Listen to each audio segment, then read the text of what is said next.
eu quero convidar você a abrir a Bíblia, por favor, em Atos dos Apóstolos, capítulo 9. Atos dos Apóstolos, capítulo 9. Eu lerei dos versículos 20 até o versículo 31. Lerei em 3 partes. Versículo 20 até o versículo 31. Em cada uma das partes, eu pretendo explicar o que está acontecendo no texto e fazer uma aplicação. Dos versículos 20 até o versículo 31.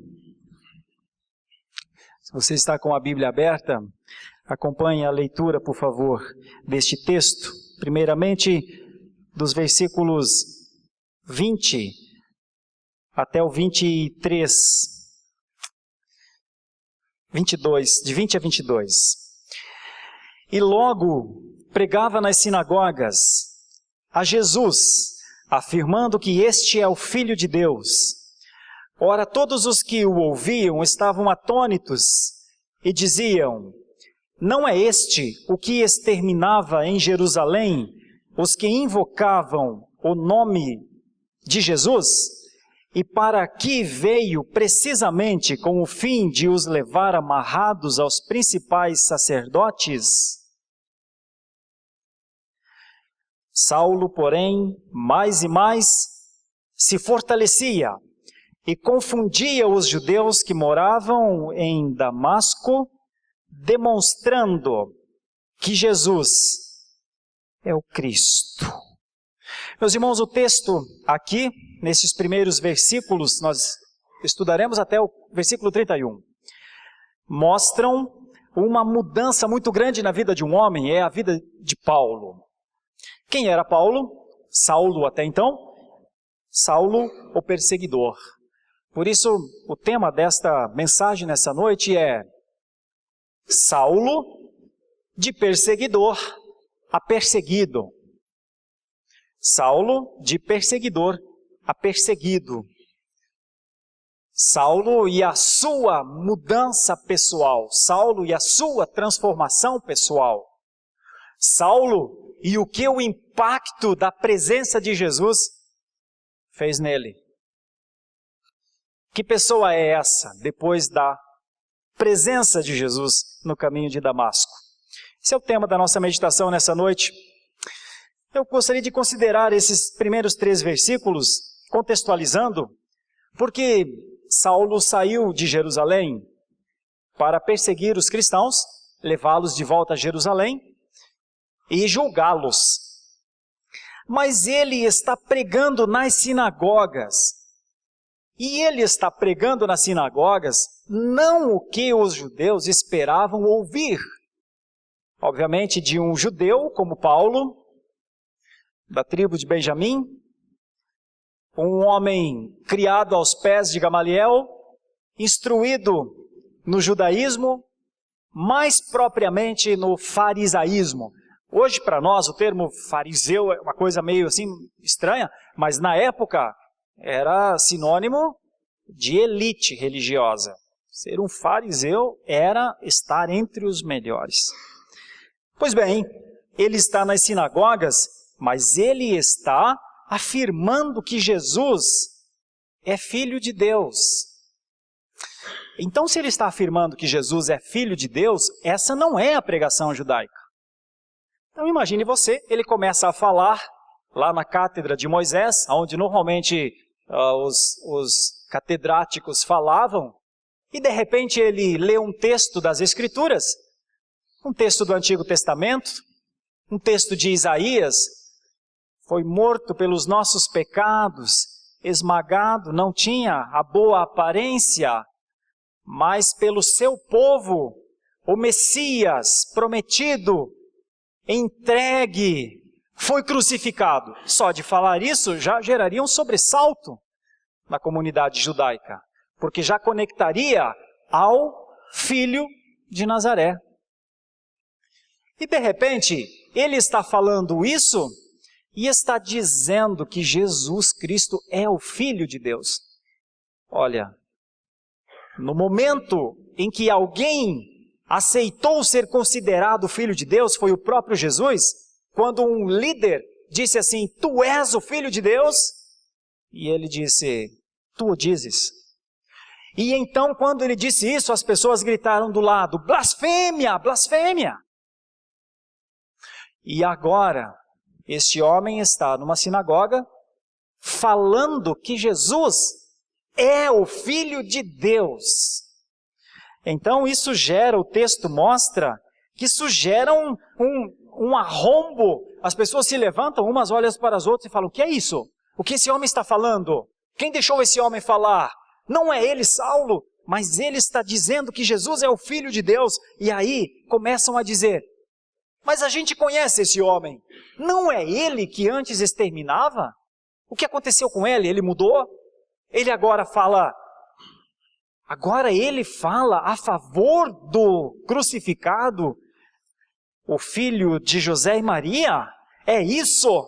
Então, note que o versículo 21 mostra um estado de bagunça, um estado de confusão. Eles não conseguem acreditar no que estão ouvindo. Não é este o que exterminava em Jerusalém os que invocavam o nome de Jesus? E para aqui, porque ele está em Damasco, veio precisamente com o fim de levar, amarrados aos principais sacerdotes. Mas aí vem o versículo 22.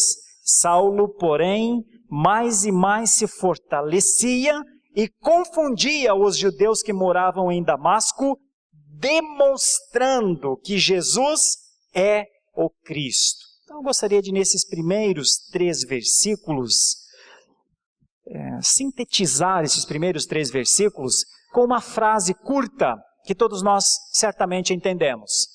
E eu vou dizer: luz existe para iluminar.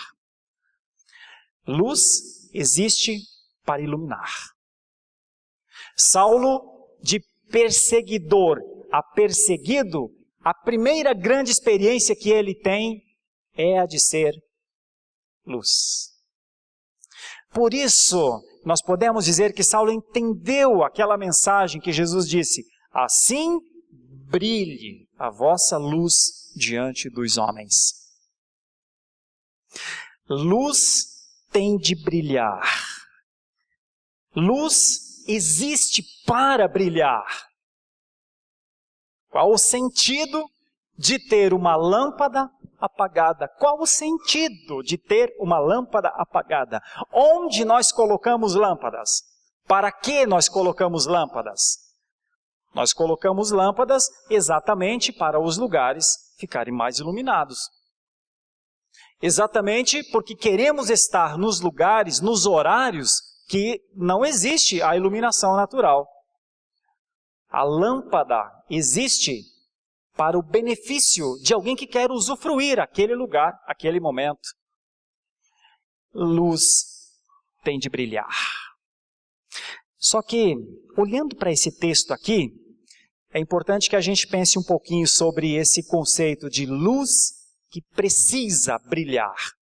Se a luz precisa brilhar, luz tem de brilhar, luz é para brilhar. Se o que Saulo tinha a fazer naquele momento era viver o que tinha acontecido com ele, bom, para ele fazer aquilo naquele momento, ele precisaria fazer por um caminho que geraria discórdia. Qual era a discórdia? A discórdia é o que o Evangelho proporciona. Meus irmãos, se luz tem de brilhar, se luz é o espanto da escuridão, se luz existe para que um lugar tenha a condição de percepção, onde o Evangelho chega, sempre encontrará as resistências. E por que eu digo isso? Digo isso para aplicar às nossas vidas um tipo de coragem que só crente tem. Que eu tenho de confessar que em alguns momentos vejo sumir também de alguns irmãos e de algumas irmãs. Um tipo de vocação para alguma coisa, um tipo de sentido para alguma coisa, um tipo de razão para viver, chamado Evangelho. O que aconteceu com Saulo? Acontece que Saulo era um homem que praticava, que cumpria a lei. Era um homem rigoroso nas suas práticas. Era um homem preocupado com os seus pecados. Era um homem que achava que o que essa nova religião estava fazendo era uma ofensa a Deus. Só que quando Jesus veio até onde ele estava, brilhou ao seu redor e disse a ele: você me persegue quando persegue a minha igreja. E naquele momento Saulo estava ao chão, e naquele momento Saulo não conseguia contemplar o tamanho do brilho que estava ao seu redor. E naquele momento em que Saulo entendeu e chama aquela voz, aquela luz, aquele momento extremamente fulgurante, ele diz: quem és tu, Senhor? E usa a palavra Senhor, a palavra original ali, não é só quem és tu, alguém. É quem és tu que comanda as coisas. É quem és tu que dirige destinos. É quem és tu que comanda vidas. É quem és tu que vem ao meu encontro para impactar a minha vida. Nesse momento, o brilho que chegou a Saulo é o brilho que vai acompanhá-lo. Sabe quem é Saulo agora em Damasco? É alguém que o Espírito Santo de Deus falou ao seu coração de tal maneira que agora ele tem a coragem para entrar numa sinagoga e falar aquilo que é para os judeus a maior blasfêmia possível: conectar o Filho de Nazaré a Deus. Luz tem que brilhar. Você sabe como é que luz brilha, meu irmãozinho, minha irmãzinha, meu irmão de caminhada? Você sabe como é que luz brilha? Luz brilha porque essa é a vocação dela. E todo e qualquer cristão que não brilhar a luz de Cristo, que não viver a essência da luz de Cristo, sempre será uma lâmpada apagada. Eu gostaria de aplicar isso às nossas vidas pensando nesses primeiros 3 versículos. Que poder é esse que levanta um homem para ele ir contra os seus antigos amigos de fé, para ele ir contra os pensamentos que nortearam a sua vida, para ele ir contra todas as crenças que ele tinha até então? Que luz é essa que invadiu esse homem? E que luz é essa que precisa nos invadir? Luz tem de brilhar. Assim, brilhe a sua luz diante dos homens. A única maneira que tem de um cristão brilhar é quando ele reflete o conceito de luz de Deus. Um cristão brilha não porque ele por si próprio tem isso, quando ele reflete. Como é que um cristão reflete o brilho da luz de Deus? Quando os seus pensamentos, quando as suas palavras e quando seu modo de viver são modos parecidos com os modos do Filho de Deus. Deixa eu ir para o segundo ponto. Luz tem de brilhar. Luz tem de brilhar. Luz existe para brilhar.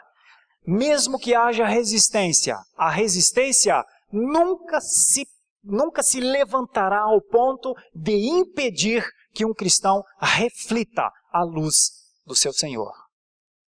Mas tem um outro aspecto. Do versículo 24 até o versículo 30, eu quero falar um pouquinho em relação às oposições que Paulo sofreu. Se luz tem de brilhar, não faltou gente tentando colocar o dedo no interruptor para desligar essa luz. E como é que isso acontece? Veja o versículo 23 para frente até o 30. Decorridos muitos dias, os judeus deliberavam entre si tirar-lhe a vida. É a primeira coisa que acontece. Porque a vida é o maior valor que o ser humano tem, do ponto de vista físico. E foi a vida que foi tirada de pessoas que se levantaram para falar de Jesus ao longo da existência. Foi a vida que foi tirada de Justino no ano 110 depois de Cristo, um homem simples, um homem dado a entender que só Jesus Cristo salvava, um homem que ousou dizer já no 2º século, a uma igreja que começava a se desviar. Menos de 100 anos depois da ascensão de Jesus, a igreja já começava a ter vestígios, falsos profetas já angariavam honra e recursos dentro da igreja. Justino, primeiro mártir, depois dos apóstolos, se levanta para dizer: igreja não é isso. Igreja é comunidade de gente simples, igreja é comunidade de evangelho simples, igreja é local de gente pura, igreja é local de gente santa, igreja é local de vida de adoradores, igreja não é local de confusão, igreja não é local de divisão, igreja não é local de ódio, igreja é o local para que os corações recebam da doce voz do Senhor e amem a este lugar. Igreja não é lugar para proeminência de homens, igreja não é lugar para poderes e disputas de poderes, e por causa disso, Justino foi morto. Só por isso. Mas não foi só Justino. São tantos anônimos ao longo da história. É possível que hoje ainda, em algum dos cantos, hoje, que eu digo hoje, nesse dia de domingo, alguém tenha morrido em algum lugar, nos extremos do nosso mundo, nas zonas de conflito, porque diz que só Jesus Cristo salva.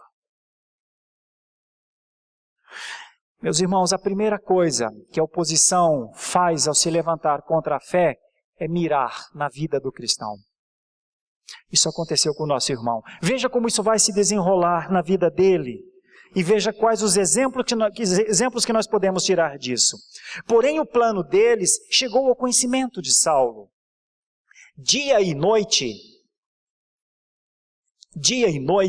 guardavam também as portas para o matarem. Então imagine você, eles não deixavam Paulo sair da cidade. Eles já tinham idealizado que ele seria morto também.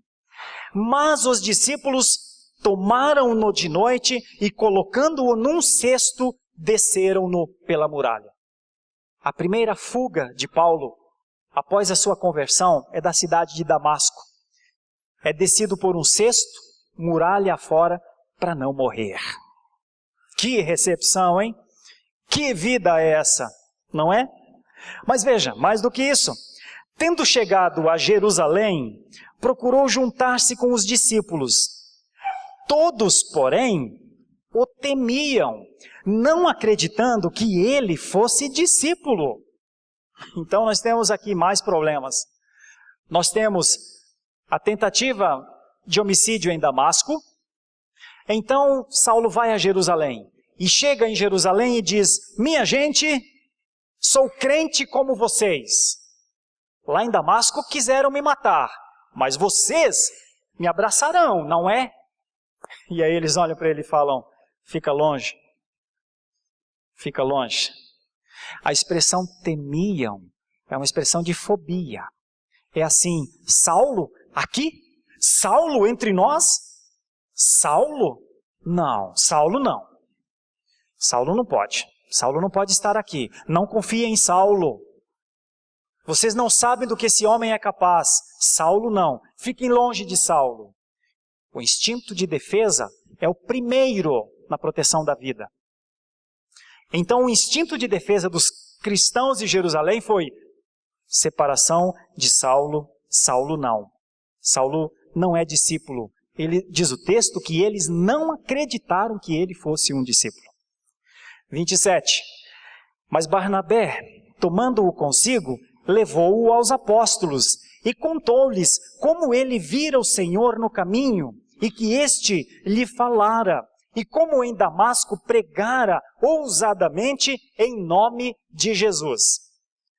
Então, aqui é uma situação interessante.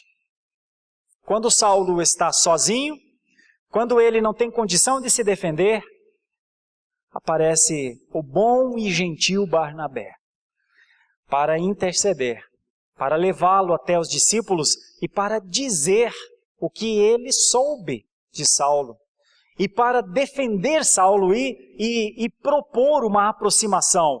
Quando Saulo vai falar sobre isso, contando na carta aos Gálatas, ele vai dizer que encontrou Pedro e Tiago lá. E deve ter ficado uns 15 dias, mais ou menos, com Pedro e com Tiago, porque os outros apóstolos ou estavam com tanto medo que nem chegaram a encontrar com Paulo, ou os estudiosos dizem que talvez eles estivessem pregando pela região em outros lugares. Mas note, como é o começo da vida desse que é luz que tem de brilhar, com gente tentando apagar a sua luz, não é? Primeiro, quem são? Os opositores externos. Depois, quem são? Os opositores internos. Meu Deus, em quem confiar, não é? Meu Deus, se eu quero ser luz, como é que eu vou brilhar com essa gente do meu lado? De fora, ódio de morte.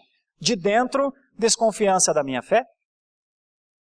Mas eu tenho uma coisa a dizer. Aqueles que se sentem sozinhos na sua caminhada cristã, sempre tem um Barnabé. Sempre tem um Barnabé que vem ao encontro e diz, vamos lá, vou te ajudar, vamos caminhar. E como é que Barnabé faz isso? Toma-o, leva-o até os apóstolos e explica como testemunho. Sempre tem alguém para testemunhar. Versículo 28, indo até o 30. Estava com eles em Jerusalém, entrando e saindo, pregando ousadamente em nome do Senhor, falava e discutia com os helenistas. Epa, tem mais um grupo de inimigos aqui. Primeiro, os de Damasco. Depois, a desconfiança dos discípulos. E agora, os judeus de fala grega. Para onde Paulo olhasse, só tinha oposição. Mas olha como é quando a luz que tem de brilhar, brilha. Como é que Paulo viveu isso? Num primeiro momento, foi retirado de cesto de uma muralha abaixo, foi para o olho do furacão, que é Jerusalém, foi conversar com os apóstolos para testemunhar da sua fé, não teve sucesso, precisou da ajuda de Barnabé para justificar que ele era um homem de Deus, e quando ele está já mais familiarizado com a igreja, vêm os judeus helenistas. Os mais preparados, talvez, para combater as heresias, no momento, o que eles imaginavam ser heresias. E aí, novamente, é exigido desta luz que ela brilhe. Pois bem, como é que ela brilha? Ela brilha no que diz no versículo 29. Falava e discutia com os helenistas. Falava e discutia com os helenistas, mas eles procuravam tirar-lhe a vida. Tendo, porém, isto chegado ao conhecimento dos irmãos, levaram-no até Cesareia e dali o enviaram para Tarso. Então veja só, começo da vida cristã de Saulo. Fácil ou difícil? Difícil. De perseguidor a perseguido. A luz que tem de brilhar, não falta gente para querer apagar. Mas como este homem reage e o que as suas reações podem contribuir com aplicações para as nossas vidas? E eu gostaria de fazer pelo menos 3 aplicações às nossas vidas. Primeiro, que oposição não é impedimento para o avanço do Evangelho. Se você teme as oposições, se você é um cristão, eu tenho que lhe dizer, a oposição não barra o avanço do Evangelho. A oposição externa não barra o avanço do Evangelho, e a oposição interna não impede o avanço do Evangelho. Paulo era um homem só. Multidões estavam ao seu redor. Todos estavam contra ele. Mas a oposição de todos contra ele não o impedia de falar que Jesus Cristo era o Filho de Deus. E falar que Jesus Cristo era o Filho de Deus era colocar o pescoço na guilhotina. Deixa eu lhe falar mais.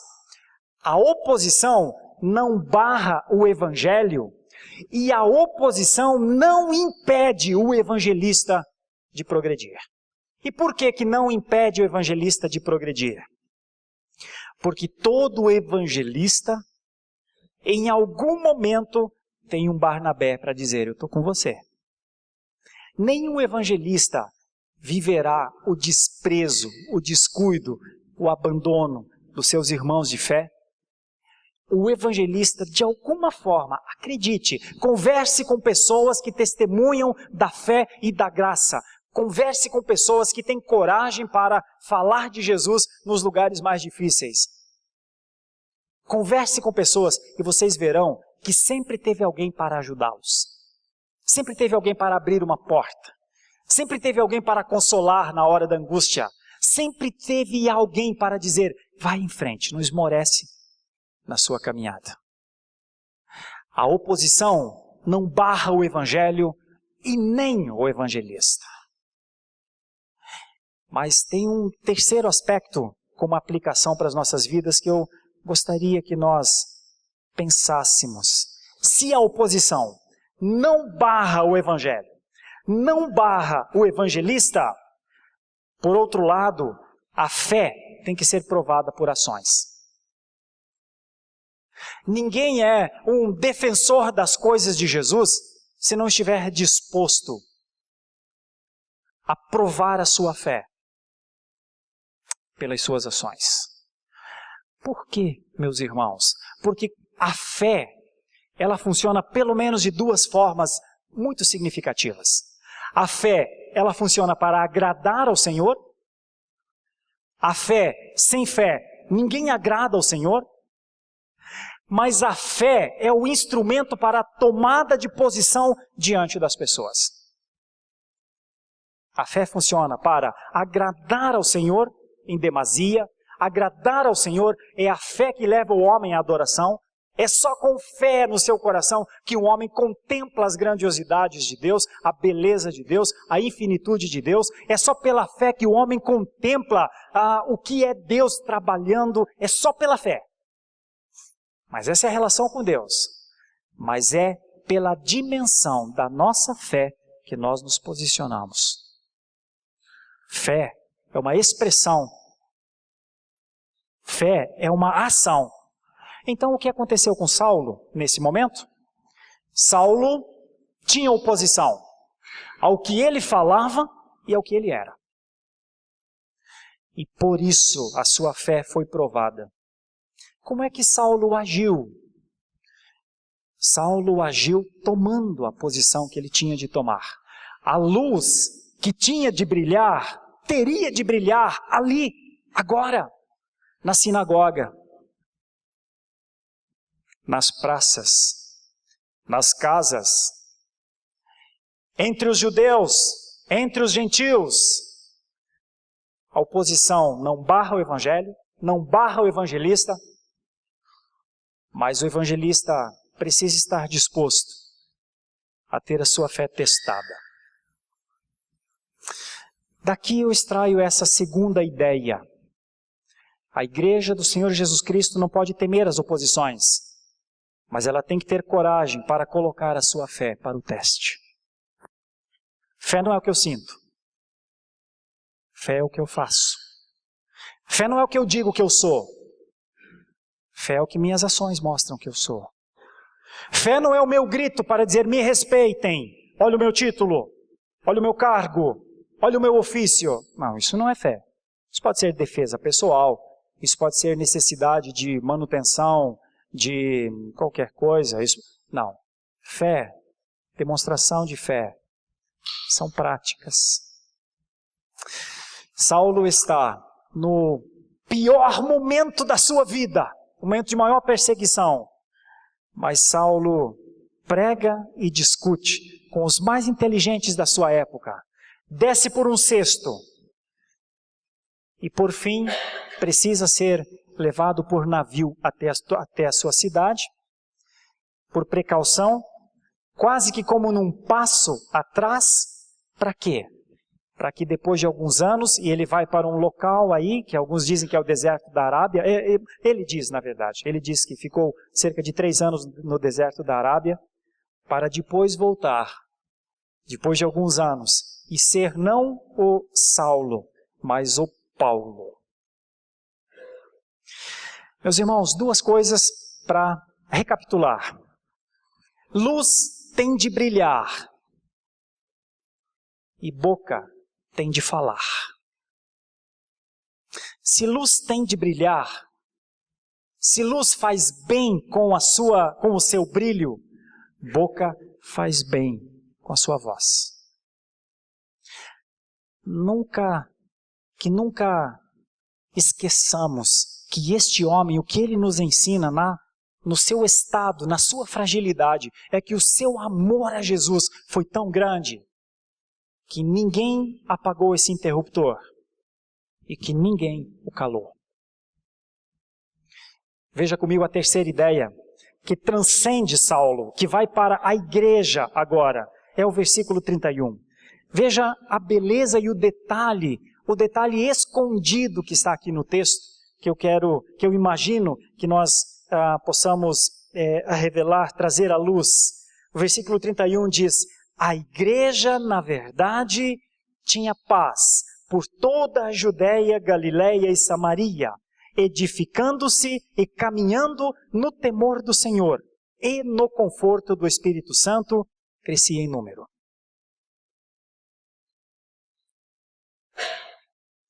Eu li um pensador alguns dias atrás, que disse uma coisa, colocou uma pulga atrás da minha orelha, porque eu não tinha pensado nessa possibilidade até então.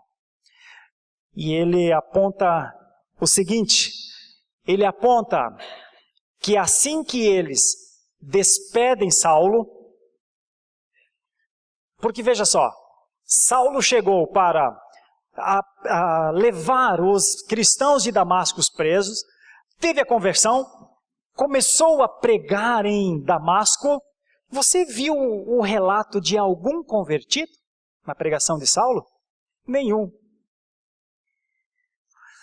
O que a pregação de Saulo conseguiu? Ódio, raiva, mais perseguição.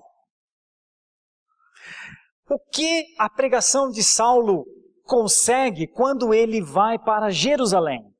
Isso ele conseguiu em Damasco, teve que fugir num cesto. O que ele consegue quando ele chega em Jerusalém? Quando ele vai falar com os discípulos? Olha, precisou de Barnabé para socorrer, porque nem os apóstolos estavam acreditando nele. Quando vieram os judeus helenistas, os judeus de fala grega, para debater com ele, ele debatia e discutia. Mas você viu se algum judeu helenista se converteu? Nenhum. E então esse estudioso diz o seguinte: Deus tirou Saulo deste lugar. Saulo não era útil às conversões neste momento. Saulo estava vivendo a sua fé. Saulo estava vivendo a sua experiência de vida, o seu novo tempo. Mas Deus reservaria para Saulo outras coisas para frente. Nesse momento, Saulo foi um fracasso em termos de evangelista. Nada, ninguém. E não é só isso. Quando ele vai para Tarso, porque é para onde o texto diz que ele vai, ninguém ouviu falar de alguma igreja em Tarso até hoje. Não existiu, pelo menos em termos de registro, ele também não foi plantar a igreja em Tarso. O que é que estava reservado para este homem de Deus? Para este momento, nenhum filho na fé. Para este momento, só a experiência da sua salvação. E estudar, e aprender, e conhecer mais, e interpretar melhor as Escrituras, e fazer uma nova leitura sobre tudo que ele tinha ouvido falar sobre religião, sobre Deus, sobre o Messias. Enquanto isso, olha o que acontecia com a igreja. Assim que eles retiraram Saulo desse ambiente de litígio, olha o que acontecia com a igreja. A igreja, na verdade, tinha paz por toda a Judéia, Galiléia, Samaria, edificando-se e caminhando no temor do Senhor e no conforto do Espírito Santo, crescia em número. Daqui, meus irmãos, eu vou extrair pelo menos 3 ideias que eu gostaria de compartilhar com os meus irmãos e com as minhas irmãs. O crescimento para a igreja sempre virá de Deus. A igreja não precisou de Saulo para crescer. Não é que Deus precisava de Saulo, entendeu? Não é assim, olha, agora tem Saulo aqui, agora vamos plantar a igreja em Jerusalém, porque Saulo, não, nenhum crente prega e ninguém se converte. O crescimento vem de Deus quando Deus quer que ela tenha o crescimento. Então o crescimento não vem porque aquela igreja é aquela igreja porque tem aquele pregador. Aquela igreja é aquela igreja porque tem aquele Deus. Aquela igreja é aquela igreja porque Deus, na sua graça, quis fazer o que quis fazer naquele lugar. Você conhece o texto, que Deus não divide a sua glória com ninguém. Você conhece o texto, que o Senhor é Deus, o único a ser adorado. A igreja crescia, diz o texto, porque o crescimento Deus quis dar. Agora deixa eu falar uma outra coisa, que é importantíssima aqui no texto e que eu acho que faz sentido para nós. A paz é marca da unidade. A igreja pode estar sendo perseguida, sendo derrubada, as janelas podem estar sendo quebradas, os nossos irmãos podem estar sendo injuriados, mas dentro dela tem que ter paz. E a paz, a unidade da paz gera um tipo de confiança, um tipo de certeza. Quando a igreja vive em paz com o seu Senhor, ela faz muitas coisas muito boas para o Senhor. Por exemplo, já foi dito aqui, o que é que Deus quer? O ajuntamento das pessoas ou os corações contritos para habitar? Deus não suporta o ajuntamento de pessoas associado à iniquidade, disse o texto. Olha, esse texto é tão profundo que quando ele está relatado no Antigo Testamento, é dito, Deus fala, sabe qual é o pensamento que eu tenho a respeito de vocês, meu povo? Eu tenho vontade, quisera eu que as portas fossem fechadas para que vocês não entrassem. Quisera eu que vocês não pudessem entrar, que vocês fizessem força para entrar no templo, mas não pudessem entrar. Porque eu detesto quando vocês se unem lá, quando vocês se ajuntam. Porque vocês trazem a iniquidade sem busca por perdão. Essa é a origem lá atrás no texto. Então, muita gente, Deus gostou? Não. É possível que muita gente possa ser até um desgosto maior para o Senhor? Mas qual é o sentido então do texto aqui? O sentido do texto é que a igreja estava unida em torno da pessoa de Jesus. A igreja estava unida em torno do seu cabeça.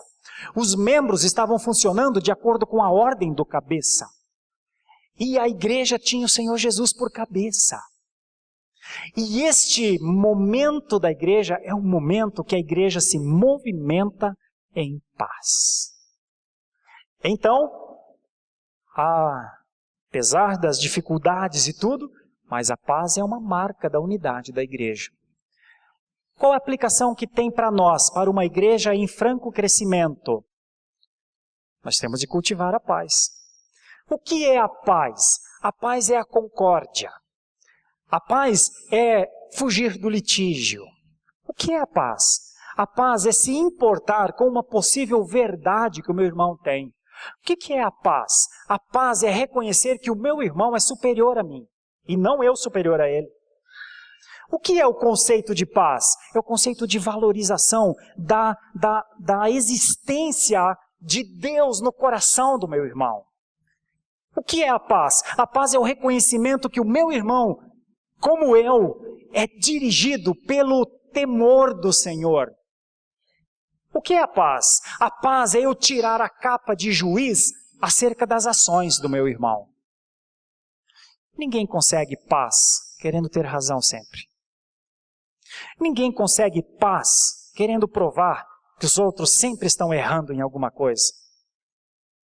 Ninguém consegue paz caçando como um caçador, perseguindo os cristãos, como Paulo perseguia. Por isso há no meio da igreja muitas pessoas sem paz, que precisam reconsiderar a sua prática e que certamente, sem a paz que têm, produzem divisões, produzem separações, certamente.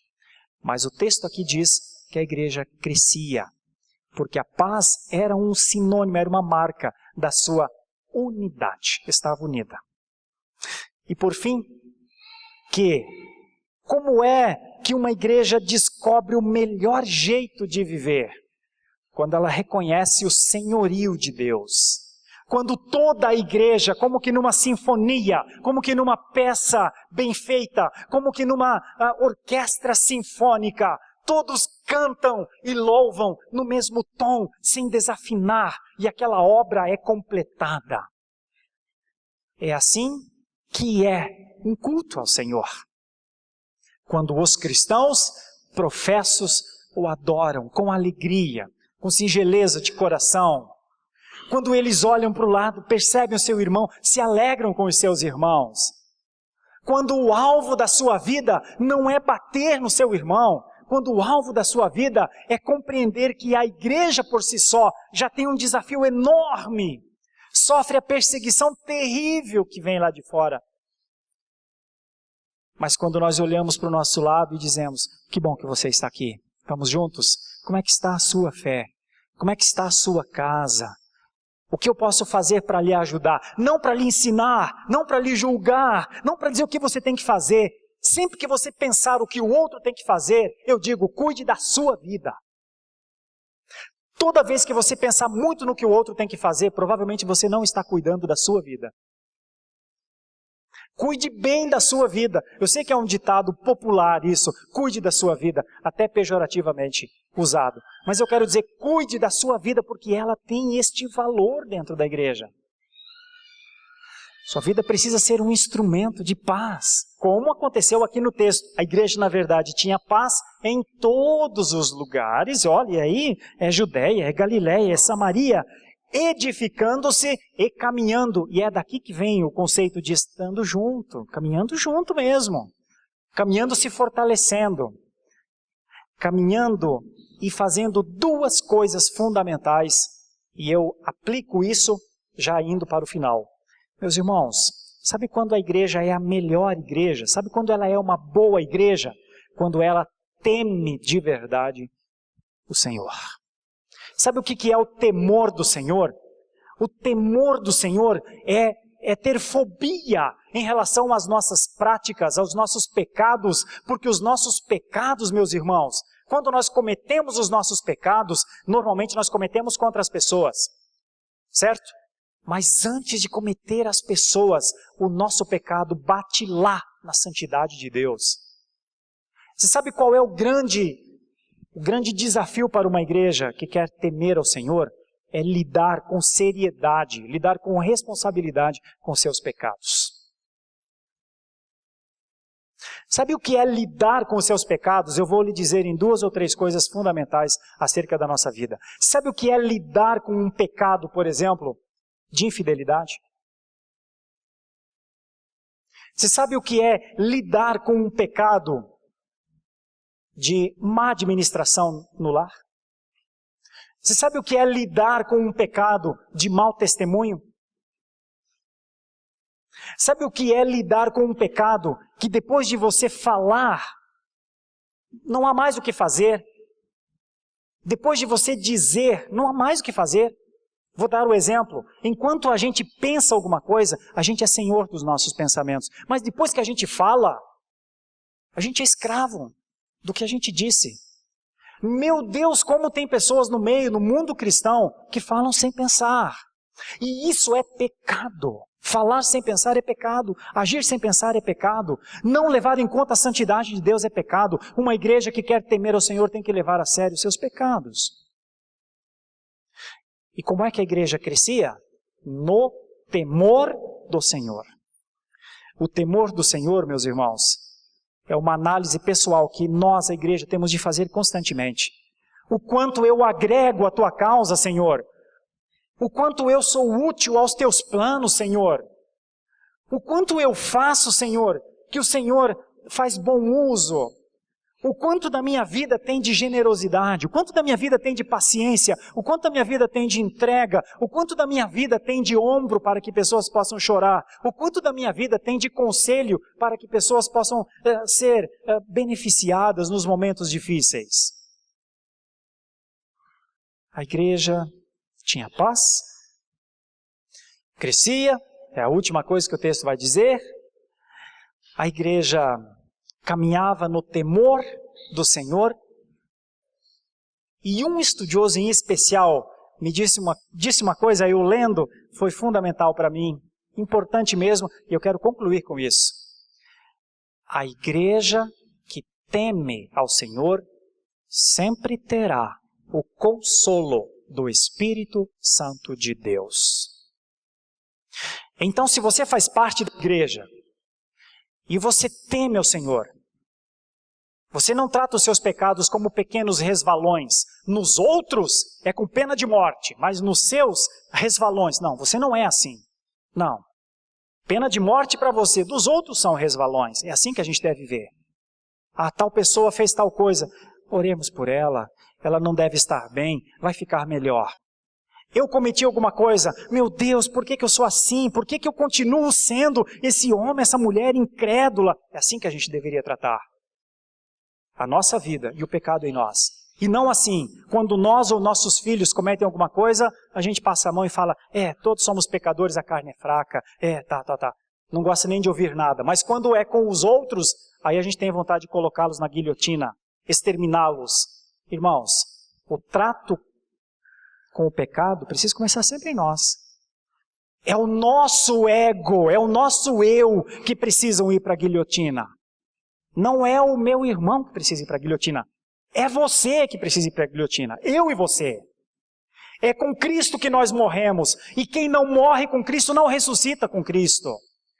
E se a carne não morrer em Cristo, ela não vive depois. E foi dito hoje de manhã aqui que está cheio de gente enganada em relação ao céu. E é possível que esteja mesmo. Por quê? Porque não trata dos seus pecados. E o não tratamento dos seus pecados é uma evidência da falta de temor ao Senhor. Uma grave evidência. E você sabe qual é a consequência logo depois?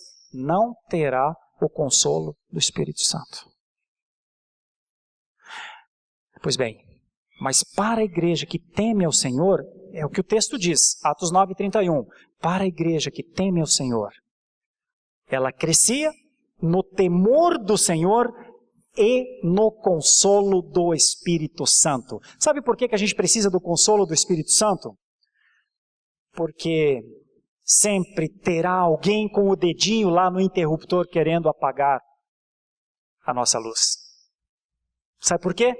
Porque sempre terá alguém dizendo, fica quieto, para de falar, você não está fazendo certo. Sempre terá.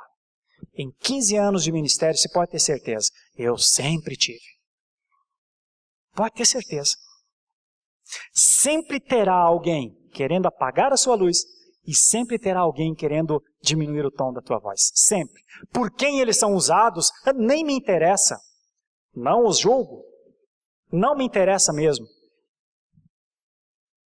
É o Espírito que consola. Só o Espírito consola. Certa vez, um homem estava sendo duramente acusado por uma coisa que ele não havia feito.